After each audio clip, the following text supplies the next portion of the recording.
Hi, it's Thursday, July 16th, 2020, and this is the Pro and Con Show. And I'm your host, Michael James Ott. As always, welcome to the show, folks. Welcome.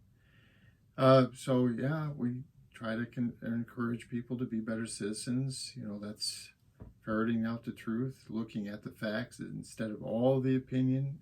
I've said this many times, but I have to keep, sorry about the broken record, but if you look at an information stream, regardless of what it is, Fox News, CNN, Breitbart, Huffington Post, or whatever, they have, in most cases, very little actual factual information, like the who, the what, the where, and the when. That is factual information. Who did it? What was done? Okay? And then there's a ton of, well, we think this is what it means. We think this is what it means for the election. We think this is what it means for the budget. We think well, yeah, appreciate that those are your opinions, but they're not the facts. And so please give me the information. Let's talk about all the information, pro and con, good and bad, for and against. And then, working together, let's decide on how to go forward. And hence the Pro and Con Show. Today's show is actually talking about sleep. Okay, why the topic of sleep? Well, I was traveling a little bit, as I said in the previous couple of shows. I'm traveling a little bit for a few days, and because of the way things worked out, I didn't get a whole lot of sleep on Sunday night, and I didn't get a whole lot of sleep on Monday night for various reasons. And sure enough, by like Tuesday, man, I was feeling bad. I mean, just physically feeling bad. And, I kind of made it through the day and, did some activities with some friends and stuff like that. But it was just a struggle all day long to make it through the day. And ultimately, it got to... it was like 7 o'clock, 7:30 Tuesday night, and I had a headache, which was feeling almost like a migraine, and I just felt like I was just drained of physical energy. And so I was staying with some friends, and I went to them, and I said, "This is going to sound very old man, but it's not even 8 o'clock, but I'm going to bed. I need some sleep." And the whole point behind this show is to emphasize to you, my fellow citizens, community members, neighbors, humans, we need sleep. We need sleep. So I found this article. It's thegoodbody.com, and I have read multiple articles over the course of time about sleep and the importance of sleep, and this seems to be a fairly good summary. I'm not going to say that every single thing in here is absolutely accurate. I'm not going to check it to that level, but I know generically and based on reading past things from many sources, that a lot of this information is true, and the percentages might be a little bit different or whatever, but really, I mean, it's just directionally, they're very true. So the article is called "Discover the Truth About Sleep, Our Sleep-Deprived Society," and it looks like this. So you go to the goodbody.com, but basically I Googled, did an internet search for problems with sleep deprivation or statistics or something like that, and I quickly found this article. And so one of the things you could add to your search is thegoodbody.com, and of course that would get you very quickly here. So the statistics reveal that we have a huge cost to our health and our society. And one of the reasons specifically why I want to mention it today is this thing with the coronavirus and stuff like that, and your ability as an individual to survive and come through being infected with this coronavirus. One of those factors, one of the significant factors, no doubt, is how have you been taking care of yourself, and how have you been, sleeping? It's important. It helps. It helps you physically in many ways. Helps you mentally.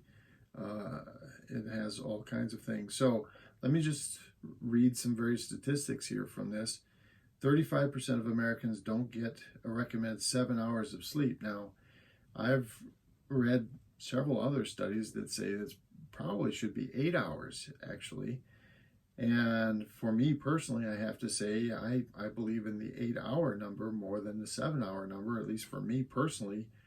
I kind of feel like I need to get 8 hours every night to really kind of feel pretty good. Now, currently, we Americans average about 6.8.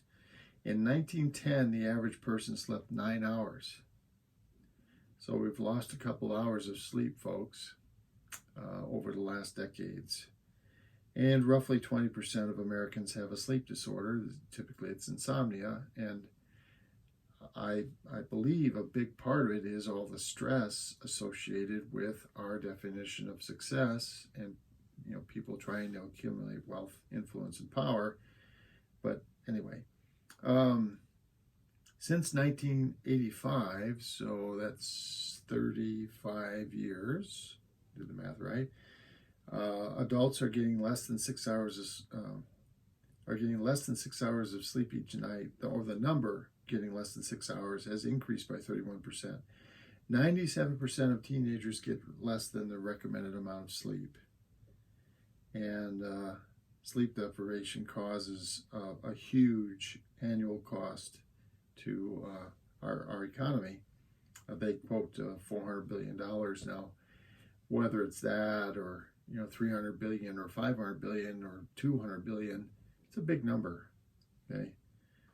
So let's not get caught up in, whether it's 300 billion or 400 billion or 500 billion. It's a big number. 2 out of every 10 Americans suffer from a sleep disorder. Insomnia is the most common one. There's 22 million people that suffer from sleep apnea. 60 million suffer from insomnia. 12 million suffer from restless leg syndrome, and so on. There's 200,000 of us that have narcolepsy. There's a significant tie between sleep deprivation and obesity. So studies show that there's an increased odds of suffering from obesity if you're sleep deprived, and this is more prevalent in obese children, where 13% could get it. There's a strong attributable link between lack of sleep and becoming obese. And then, interestingly enough, there's a little graphic here that talks about what age group is getting, what percentage of each age group is getting less than the recommended 7 hours of sleep. And 45 to 54-year-olds, almost 40%, 39% of 45 to 54-year-olds are not getting the recommended amount of sleep. 40%, that's 4 out of 10.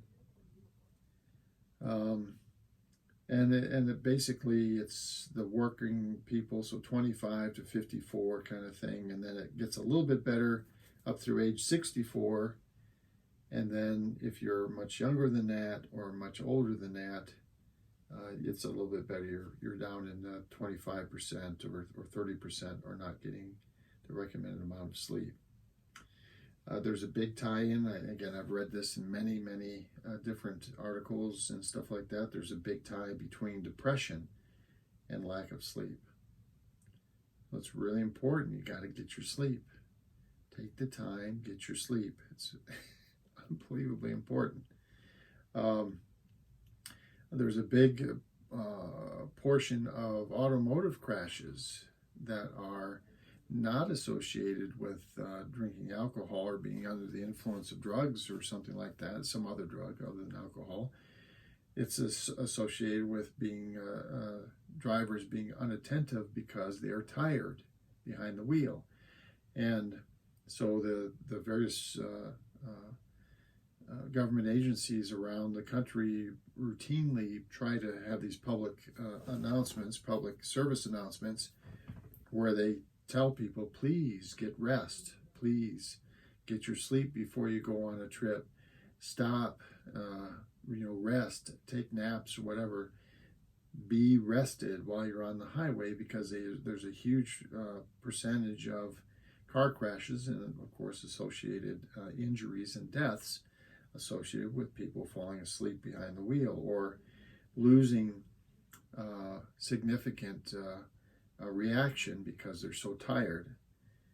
Pain, interestingly enough, is a common cause of disrupted sleep. So if you're not getting enough sleep, people develop various chronic pain issues. Let's see here.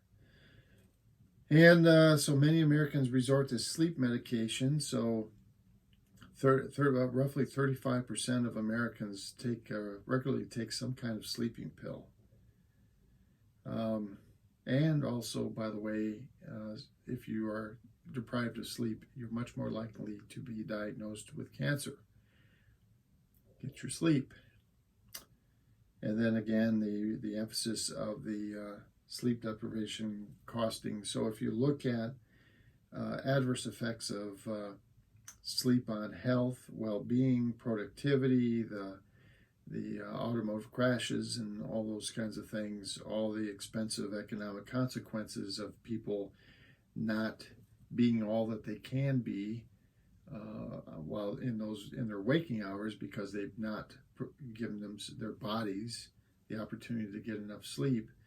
Again, they estimate it's around $400 billion a year. And they think that number could be cut in half if we'd all get like 1 more hour of sleep on average. And again, I've read multiple, so they're talking about 7 hours, but I've heard and read several other articles that said that number should be more like 8 hours. So forego, what does that mean? Well, forego watching the movie all the way through, turn it off and finish it the next night or whatever. Forego staying up and reading into the wee hours of the morning. Close that book and go to sleep. Get those 7 or 8 hours. Make sure you're getting those hours. And oh, by the way, if you're having trouble going to sleep and stuff like that, there's recommendations around that, and so, avoid use of electronic devices and watching television for like an hour before you want to go to sleep, and try to be consistent in when you're trying to sleep, and avoid, caffeinated drinks. And there's a long list, and I'm not going to go into it today, but you can look them up to help you get to sleep and stay asleep over that 7 or 8 period, so you get the rest that your body needs. You need rest. You need sleep. And especially in these times with the coronavirus, it just makes it even more important that you're getting the sleep, because your whole systems are stronger in every way, mentally and physically, if you're getting those 7, 8 hours of sleep. So get them. Get the sleep. Okay? It's extremely important, and the reason why I dedicated a show to it. So for the Pro and Con Show, my name is Michael James Ott, and until the next show, bye for now.